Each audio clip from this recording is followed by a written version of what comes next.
Edota gizonen plazak, gizonen parian, herrian agintzen. Bai, baina hortako berrez jaioriak horren duke eta gainak gizon.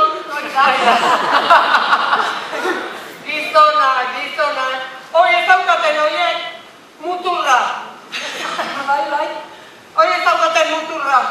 Jesus, jaiko maitea. Jaiko aipatzen duzula zergatik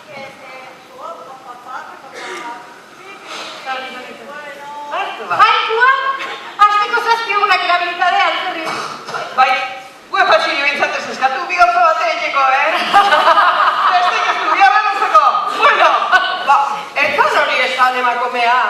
Gure Ramon eta aldiz, biedo hiru gauza batea egiteko kapaz, Bai? Hemen sinitxiko duenik. Etxointzan, entzun zaidan, lehenengoa, bazkaldutakoa, oean zepolo gehatu. Bigarrena, hartara, eundoko zurrunkak egin. Eta hirugarrena, maindire hau ezimurtu eta zeko zikindu.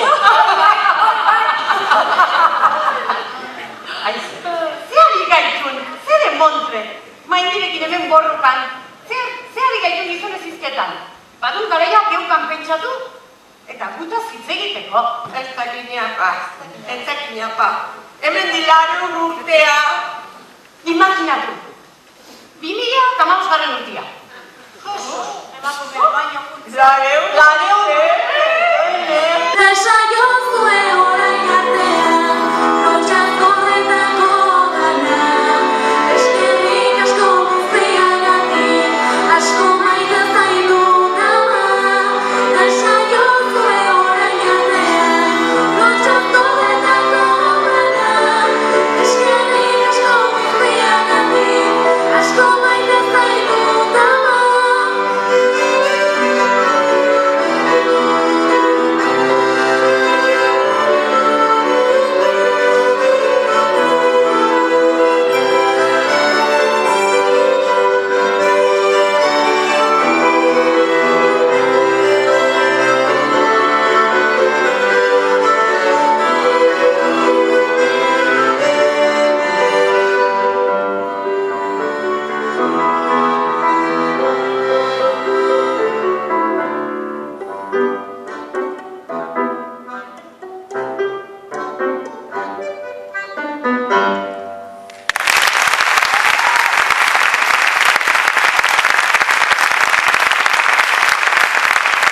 Andoainen berdintasunaren alde ekimen berri bat edo ekimen berri bat antolatzeko asmoarekin.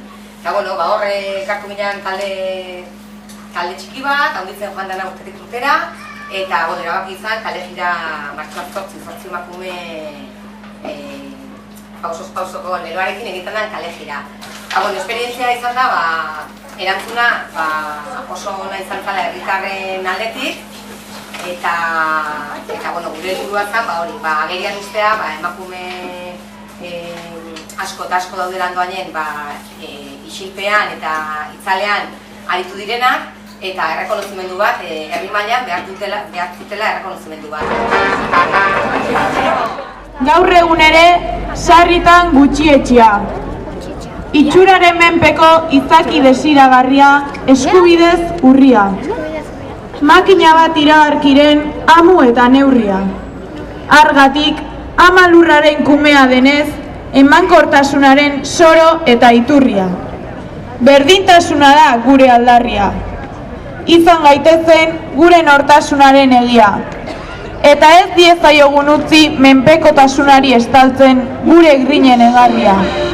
Senda dezagun mendeetako zauria.